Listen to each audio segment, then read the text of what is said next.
জেলা বা তারকেশ্বরে কাদেরকে গ্রহণ করতে বিজেপি রাজি আর কাদেরকে গ্রহণ করতে রাজি নয়। কম গুন্ডা, বদমাস, চোর, ডাকাত কেউ এখানে যাবে না। এই মতাদর্শেই বিজেপিটা চলে। যেটা মানুষ চাই সেটাই হোক। ওটা ভূভারতে একটাই মূলধন কোনো রাজনৈতিক দলে, সেটা হচ্ছে মানুষ। তৃণমূল এবারেও যে কনফিডেন্স ছিল যে আমরা সরকারে আসছি, 4 তারিখের পর ডিজে বাজবে, চুল্লিগুলো বাগিয়ে রাখুন, 4 তারিখ সন্ধে অবধি অপেক্ষা করতে হবে না, 1টার পর থেকে ডিজে বাজবে রবীন্দ্রসঙ্গীতের সুরে। কনফিডেন্স ছিল। কিন্তু মানুষ সব থেকে বড় শক্তিশালী। অপারেশন শুরু হয়েছে, এই তো সবে কলির সন্ধে। भातीजा Abhishek Banerjee, lips and bounce का 14, अपने नाम में 4, पिताजी का नाम में और भी 6, 24 प्रॉपर्टी। छोड़ने वाला आदमी नहीं हूं हम लोग। অডিট হচ্ছে, জেলে যাবেন। যারা চুরি করেছেন তাদের জায়গায় ঘর নয়, শ্রীঘর।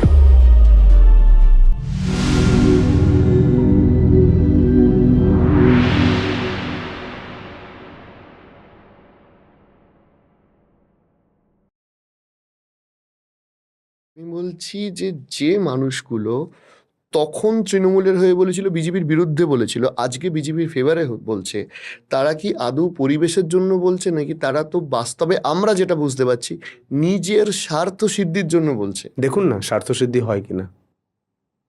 দেখুন, এটা বিজেপি, ভারতীয় জনতা পার্টি, সেই দিনকার পার্টি যেদিন 2টো এমপি ছিল, সেই দিনকার পার্টি একটা এমপি কম পড়েছিল বলে একটা সদ্য সরকার চলে গিয়েছিল। এই রাজনৈতিক দলের মতাদর্শটাই মূলধন। এই রাজনৈতিক দলের দেশ সর্বোপরি, নো কম্প্রোমাইজ। দেখুন না, ভরসা রাখুন। এটা অটল বিহারী বাজপেয়ীর দেখে যাওয়া স্বপ্নের বিজেপি, এটা লালকৃষ্ণ আডবাণীর তৈরি করে যাওয়া বিজেপি, এটা শ্যামাপ্রসাদ মুখার্জির মতাদর্শে চলা বিজেপি। তবে আমাকে বলো, হুগলি জেলা বা তারকেশ্বরে কাদেরকে গ্রহণ করতে বিজেপি রাজি আর কাদেরকে গ্রহণ করতে রাজি নয়? গ্রহণ যারা বিজেপির হয়ে কাজ করেছেন, যারা চেয়েছেন সত্য সনাতনের জন্য, হিন্দু সুরক্ষার জন্য, বাংলার মাটি সুরক্ষিত হোক, বাংলার মহিলারা সুরক্ষিত হোক, বাংলার ছেলেমেয়েরা চাকরি পাক, স্কুলগুলো ভালো হোক, তারা প্রথম থেকে যারা লড়াই করছেন তাদেরকেই গ্রহণ করা উচিত। তারা যারা রয়েছেন তাদেরকেই গ্রহণ করা উচিত। বাইরে থেকে গ্রহণ করার কোনো প্রসঙ্গই আসছে না, কোনো প্রসঙ্গ আসছে না। ওকে, আমি রাজনীতিতে আসা অঙ্কুরোদ্গম হওয়ার পর্যায়ে রয়েছি, একটা ছোট্ট চারা। আমার মাথায় এটুকুই বলে, যেটা মানুষ চাই সেটাই হোক। কারণ আজকে আমাদের যতজন বিধায়ক জিতেছেন, যতজন এমপি জিতেছেন, গোটা ভূভারতে একটাই মূলধন কোনো রাজনৈতিক দলের, সেটা হচ্ছে মানুষ, মানুষের রায়। মানুষ কত বড় শক্তি বাম আমলে আপনি দেখেছেন। বাম আমল থেকে বাম শাসন কার্যত হাওয়ার মতো উড়ে গিয়েছিল। তৃণমূল এবারেও যে কনফিডেন্স ছিল যে আমরা সরকারে আসছি, 4 তারিখের পর ডিজে বাজবে, চুল্লিগুলো বাগিয়ে রাখুন, আমাদের ওখানকার এমএলএ প্রচুর থান জড়ো করেছিলেন, থান রাখুন, কনফিডেন্স ছিল। কিন্তু মানুষ সব থেকে বড় শক্তিশালী। তাই মানুষকে প্রায়োরিটি বিজেপি দেয়, দিয়ে এসেছে। আপনি আমাদের সংকল্পপত্র দেখতে পারেন। কোন আমলে বলা হয়েছিল কাশ্মীরের এই পরিস্থিতি আমরা স্বাভাবিক করেছে। কথা দেওয়া মানে মাথা দেওয়া। ইউসিসি বলেছে, করতে চলেছে। কথা দিলে মাথা দেয়। আর আমি যেটুকু পার্টিতে এসে যত দিন আছি বুঝতে পেরেছি, আমি বাইরে থেকে দেখতাম, ভেতরে ঢুকে বুঝতে পেরেছি, ওনাদের একটাই মোটো, একটাই লক্ষ্য, দেশ দেশ দেশ, মানুষ মানুষ মানুষ। এর বাইরে কেউ প্রায়োরিটি পায় না। এনিওয়ান, কাউকে প্রায়োরিটি দেওয়া হয় না। মানুষ কি চাইছে, এটা দেশের সুরক্ষার জন্য ঠিক আছে কিনা, এই দুটো ক্যাটাগরি মেনটেন হয়। কার স্বার্থ সুরক্ষিত হলো, কে কি করলো, আজ পর্যন্ত আমি যতগুলো মিটিং অ্যাটেন্ড করেছি, তাহলে এই তোমার ক্ষেত্রে আমি যদি জিজ্ঞেস করি, সেটা হচ্ছে যে তোমার সাংবাদিক থেকে রাজনীতিতে আসার, আমরা তো একটা প্রেস কনফারেন্সের সময়সীমা দেখেছি, মানে টাইম লাইন দেখেছি। হুম। তার আগে তো নিশ্চয়ই কথাবার্তা বা ইত্যাদি একটা হয়। আমি বলছি এই আশাটা কিভাবে, আর 2 নম্বর কেনর কিছুটা তুমি আমাকে বলেছো, হুম। আর যদি একটু ডেসক্রাইব করো যে কেন, আরেকটু যদি কোনো পয়েন্ট থাকে যে এই সাংবাদিকতা ছেড়ে রাজনীতিতে আসা, যদিও এর কিছুটা তুমি আমায় বলেছো। কামারপুকুর থেকে কলকাতা আমি সত্যি সাংবাদিক হতেই এসেছিলাম। হুম। আমার কর্মজীবন শুরু হয়েছিল সেখানকার একটি স্থানীয় সংবাদ মাধ্যম দিয়ে। হুম। তারপর আমি এত বছর ধরে, প্রায় 12 বছরের কাছাকাছি, আমি ছাত্র জীবন থেকে বিএ ফার্স্ট ইয়ারে আমি ভর্তি হয়েছিলাম, সেই স্থানীয় সাংবাদিক চ্যানেলে আমি কাজ করতাম।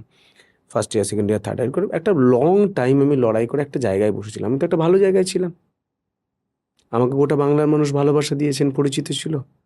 তারপর আমি ছাড়লাম কেন, এই প্রশ্নের উত্তর তো তার একটাই কারণ, আমি নিজের কাছে অনেস্টিটা ধরে রাখতে চাই।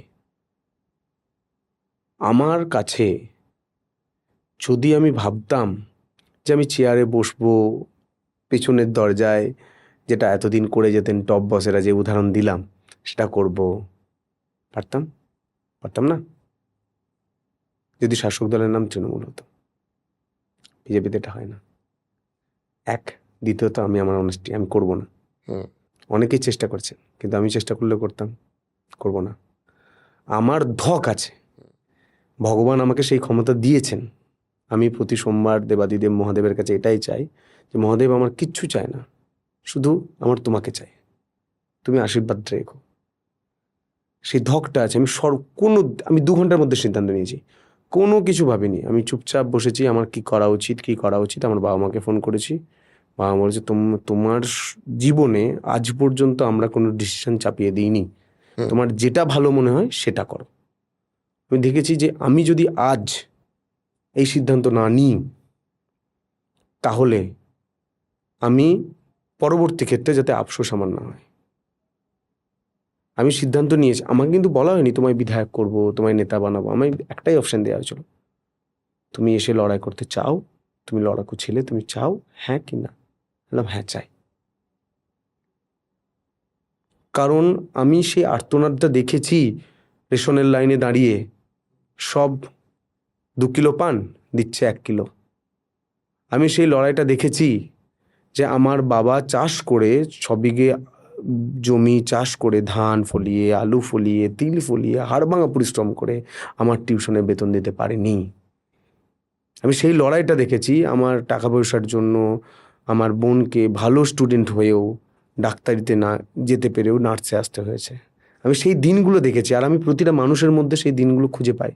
যেখানেই কেউ আর্তনাদ করে আমি ছুটে যাই, আমি 7-5 দেখি না। আমি ভেবেছি যে এটা আমার কাজ করার সুযোগ আসছে, আমি করছি। ভগবান সুযোগ দিয়েছেন, আমার রাজনৈতিক দল সুযোগ দিয়েছে, আমি কাজ করছি।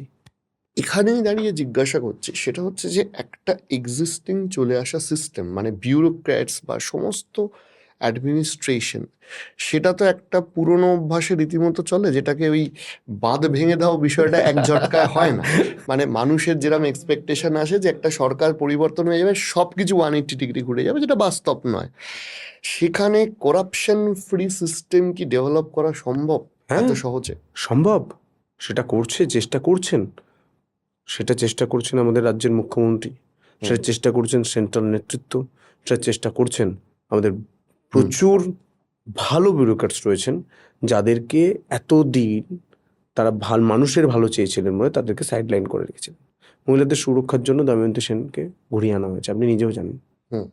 এতদিন বাংলার ভালো যিনি চেয়েছিলেন সুব্রত বাবু, তিনি এসেছেন। আমি তো 2টো নাম নিলাম, আর অনেক নাম আছে যারা চান যে বাংলাটা সত্যি একটা সোনার বাংলা তৈরি হোক। বাংলা, তুমিও জানো আমিও জানি, দুজনেই হুগলির ছেলে। গঙ্গার এপার ওপার কি ছিল আমরা ইতিহাসেও পড়েছি। গোটা দেশকে পথ দেখাতো আজকে সেই বাংলার পরিস্থিতি কি। আমাদের সবাইকে ফাইন্যান্সিয়াল ক্যাপিটাল ছিল কলকাতা। হ্যাঁ, এবং আমাদের সবাইকে এগিয়ে আসা উচিত, যারা কৃষি কাজ করে। একটা সময় ছিল যখন গোটা পৃথিবীর বুকে 1 নম্বর শহর লন্ডন, 2 নম্বর শহর কলকাতা। এবং লন্ডনের আদলে কলকাতাটাকে তৈরি করা হয়েছিল। টেমস নদীর এপাশে ওপাশে যেমন লন্ডন ছিল, ঠিক এই একইভাবে হাওড়াতে ইন্ডাস্ট্রি, কলকাতায় অফিস। সুন্দর পরিকল্পনাতে ছিল। শেষ করেছে কে? সিপিএম থেকে শেষ শুরু, আর শেষ তুলির টানটা যিনি তুলি টানতে খুব ভালোবাসেন তৎকালীন মুখ্যমন্ত্রী মমতা বন্দ্যোপাধ্যায়ের হাতে শেষ হয়ে গেছে গোটা বাংলাটা। কি দরকার ছিল যে আমি তোমার টাকা নেব না, তোমার স্কিম নেব না, তোমার কাজ করতে করুন না। স্ক্যাম কেন ইন্ট্রোডিউস করিয়েছেন? কেন টাকা নিয়ে চাকরি হবে মানুষের? মানুষ তার যোগ্যতায় চাকরি পাবে। আর আধিকারিক যারা এখনও ভাবছেন মাংসের ঝোল খাওয়ার মতো হাতে একটু বন্ধ থেকে যায় না, হ্যাঁ, আর ভাবছেন যে তৃণমূল আমলেও যা ছিল এই আমলেও তা থাকবে না। অপারেশন শুরু হয়েছে, এই তো সবে কলির সন্ধে, অডিট হচ্ছে, জেলে যাবেন। যারা চুরি করেছেন তাদের জায়গায় ঘর নয়, শ্রীঘর। এই সূত্র ধরে কথা বলি যে মুখ্যমন্ত্রীও বলছিলেন যে ডিসেম্বর মাসে মিউনিসিপ্যালিটি ভোট হওয়ার সম্ভাবনা একটা রয়েছে। সেখানে দেখা যাচ্ছে যে তৃণমূল কংগ্রেস থেকে যারা কাউন্সিলর হিসেবে মানে জিতেছিলেন, বহু পুরসভাতে অলরেডি তাদের বোর্ড ভেঙে দিয়েছে। একটা মানে ঝড়ের বেগে তৃণমূলের বিজেপিকরণ বা তৃণমূল থেকে বিজেপি আসার জন্য আপ্রাণ চেষ্টা চলছে। সেইখানে কি বিজেপি ফিল্ট্রেশন লাগাতে পারবে? কারণ আমি এই প্রশ্নটা এই কারণেই করছি, এটা খুব গ্রাউন্ডের বিষয়, এটা শুধুমাত্র এমএলএ এমপির বিষয় নয়। এই হাজারে হাজারে কাউন্সিলর কিংবা পঞ্চায়েত মেম্বার যেগুলো কার্যত মিডিয়ার মধ্যে আসবে না, এবং তুমি একটা এমন সিটে জিতেছো যেখানে একটা পঞ্চায়েতের একটা বিশাল অংশ রয়েছে বা একটা মিউনিসিপ্যালিটিরও অংশ রয়েছে। সেই মিউনিসিপ্যালিটি কিংবা পঞ্চায়েত থেকে যদি কাউন্সিলররা আসতে চায় বা পঞ্চায়েত সদস্যরা আসতে চায়, ফিল্ট্রেশন কি থাকবে, নেওয়া হবে কি হবে না, স্ট্র্যাটেজি কি? NO, no. যারা এতদিন ঘাম ঝরিয়ে কেস খেয়ে মার খেয়ে জেলে গিয়ে, আমার এমন একজন কর্মী রয়েছেন, আমি যতবার বলতে যাই আমার চোখটা ছলছল করে ওঠে। ভাতের থালায় মায়ের সঙ্গে ভাত খেতে বসেছে, তাকে সেখান থেকে তুলে নিয়ে এসে শুভ নাম, তাকে উলঙ্গ করে গোটা বাজারে টানতে টানতে দড়ি দিয়ে বেঁধেছিল। গোটা রাস্তাটা, পিচের রাস্তায় টানতে টানতে গোটা পিঠ এখনো তার দাগ আছে। ত্রিলোচন মাহাতোর নাম আপনি ভুলে যাননি। আমি যখন সাংবাদিক ছিলাম তখনই আমার মানে হাত পা রীতিমতো, আমার হাতে যদি শক্তি থাকতো তার মানে যে করেছিল তার অবস্থা অন্যরকম করে দিতাম। এটা মানুষ। তৃণমূলের নেতারা যারা অত্যাচার করেছিল তাদের মধ্যে মনুষ্যত্ব ছিল। আপনি বিশ্বাস করুন, যারা চুরিটা করেছিল তাদের মধ্যে মনুষ্যত্ব ছিল। আজকে একটা চুরির জন্য একটা চাকরি একটা ছেলে পায়নি, তার জীবনটা নষ্ট হয়েছে, তার সঙ্গে গোটা পরিবারের জীবনটা নষ্ট হয়ে গেছে। আমি ইয়াং জেনারেশন থেকে আসছি, আমি জেনজি থেকে আসছি, আমি তরুণের স্বপ্নভঙ্গটা দেখেছি নিজে থেকে। আমি দেখেছি যে একজন বান্ধবীকে কথা দেওয়ার পর যে আমরা একসাথে পথ চলবো, একটা সিচুয়েশন আসার পর সে যখন চাকরি পাচ্ছে না, তা মানে যে বান্ধবীকে সে সহধর্মিনী রূপে পেতে চেয়েছিল বা স্বপ্ন দেখেছিল, তার অন্য জায়গায় বিয়ে হয়ে যাচ্ছে। সেই ছেলেটা এই পৃথিবী ছেড়ে চলে যাচ্ছে। আমার নিজের বন্ধুর সঙ্গে হয়েছে। কারা করেছে? কাদের জন্য হয়েছে? আগে শাসক দলের জন্য হয়েছে। যে যাই করুক, আমার কেরিয়ারে, আমার জীবনে, আমার হাতে যতটুকু ক্ষমতা আছে, এবং আমার রাজনৈতিক দলও এটা চায় যে যাতে, এবং বিচার পরিবারও এটা চায় যাতে কোনো রকম গুন্ডা, বদমাস, চোর, ডাকাত কেউ এখানে জায়গা না পায়, এবং সেটাই চলছে। আমি আমার তারকেশ্বরের কথা বলতে পারি। 15টা ওয়ার্ড কাউন্সিলর, বাকি পঞ্চায়েত 15টা। কেউ তৃণমূলে দুর্নীতি, তৃণমূলে ছিলেন, নেতা ছিলেন, কর্মীদের অলওয়েজ ওয়েলকাম, সাধারণ মানুষকে অলওয়েজ ওয়েলকাম, কিন্তু কেউ নেতা ছিলেন, পোস্ট হোল্ড করতেন, অত্যাচার করতেন, কোনো জায়গা পাবেন না। যার সঙ্গে সেটিং করার করে নিন। আমি এত বড় কথা বলছি, যতক্ষণ আমি বেঁচে আছি, যতক্ষণ এই রাজনৈতিক দলটা আছে, রাজনৈতিক দল থাকবে, এন্ট্রি পাবেন না। কারণ এই মতাদর্শেই বিজেপিটা চলে। হতে পারে হাতের সবকটা আঙুল সমান নয়, কেউ কোনো জায়গায় ভাবছে, করছে, কিন্তু উপরে তিনি বসে দেখছেন, তিনি রাজ্যের মুখ্যমন্ত্রী এবং রাজনৈতিক দল বিজেপি, রাজ্য সভাপতি এবং বিচার পরিবার, এই 3টে সেক্টর কিন্তু সমানে নজর দিয়ে রেখেছে, সমানে।